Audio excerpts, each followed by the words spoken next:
lots has been happening since my last update, so I'm going to give you a run through.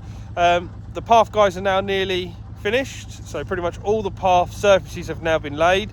There is a little bit between the 14th green and the 15th tee that hopefully will be done early next week.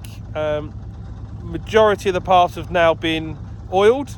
There's about 4 or 5 left to go, so again that'll be completed next week. Out on 11, where we've had to put some extra drains in, so we've put a drain down the right hand side of this path. There's channels running across, and then that will then run across under the path, through the path into the ditch. Obviously this was an area that constantly flooded out, and it tended to come from actually the 13th fairway up the other side, and it just run through the service path and straight down here. So we've put these drains in. Obviously it's a bit more time consuming, but we wanted to make sure we get it right. I'll take you out in the course and show you what else has been happening. Out on 13, this is one of the paths that's finished. So this has been oiled, and they're fine to walk on. So you can put your buggies on there, you can use them with trolleys. You don't have to worry about any diversions now moving forwards. So now the path guys are still on site. We're going to keep their machinery here, and they're going to help us with some of the tidying up. Obviously, since the path work's been done and all the drainage, we've got a few mounds and things like this, filling in some hollows around the course. So all those piles of earth over a period of time will start to be levelled off, redressed and turfed or seeded. So these piles here will just be levelled out. Another point while I'm out on the 13th, just highlighting on the fairways, I've been asked a few questions over the last couple of weeks or so about the length of the fairways. We're reluctant to cut them too short at the moment. There's 2 reasons. Obviously, with a lot of materials moving around the course, any stone or debris that's been left out on the course could cause the fairway mower, because it's a cylinder cut. So we've been using the rotary cutters on the Ventrax and the rough mowers, but that does mean that we're just topping the fairways at the moment.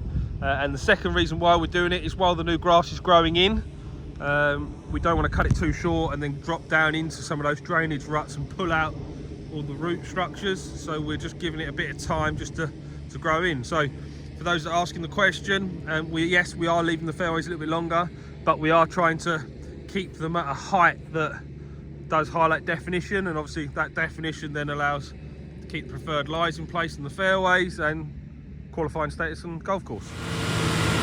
Boys have been working all week again and collected leaves. So obviously we've got the Ventrax and the blower on the front, that's blowing the leaves into the piles, and then I'll try and catch the hoover shortly, which obviously collects them all up and puts them into some of our dump sites. So you would have seen piles of leaves, there's one in there that we use, we bed down and compress down. But mine's been going all day, every day on the hoover this week. Another area that the team are focusing on just to try and tidy up, obviously now the path's in and we've got some of these new drains. Obviously this is an incredibly wet area that the green staff used to use to cut through. We've got a new drain in there, and now they're just top dressing, tidying it up. This will again be filled with sand, we'll have it seeded, it'll be roped off, and it'll be ready for the spring. Well, Harry, Lee and Jamie are on the last of the irrigation trenches. So just filling these with sand. Obviously they're going to carry on going around, dressing them again as they drop, root zone and seed. We've probably got another 500 metres left to go, just down the 3rd, and then that's it done.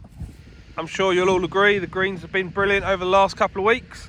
And now that the fertilisers and the fungicides have all settled in, Stuart can roll them a little bit more and cut them a little bit lower. So they've been rolling quite nice over the last few days.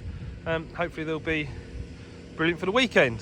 There's going to be a few areas out in the greens that you can see at the front of the 13th here, where Stuart has just been redressing some areas that might have struggled through the summer or have had a bit of disease, but we've got rid of it.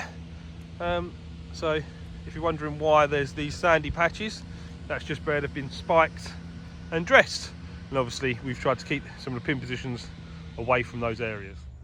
One of the other common questions I've been getting is when we're going to reinstall the new bridges. So over the coming weeks, once we're doing the tidy up around the course, yes, we will be putting bridges in. So you've got bridges to cross the ditch that goes along the left hand side of the 3rd, a couple of bridges on the new ditch on the right hand side of the 6th, and we're going to put a bridge in here. Obviously One of the problems we've got is a bit of a pinch point up there between the bunker and the ditch when it gets a bit wet and muddy. So there will be a bridge going in here which will follow the path, because there is a path in there, and connects up to the road planing path that comes up to the side of the green. And you'll start seeing those coming in over the next 3 or 4 weeks or so. To finish off the update, we've got some exciting news. We will be hosting an Essex PGA Pro-Am on the 2nd of April. So that's your opportunity. If you want to play with one of the county's professionals, please let me know, drop me an email, and we'll get your name in early. Finally, as a reminder, the club AGM is on the 26th of November. It'd be great to see as many of you there as possible. That's your opportunity to ask your captains and your committee any questions that you may have. Have a good weekend.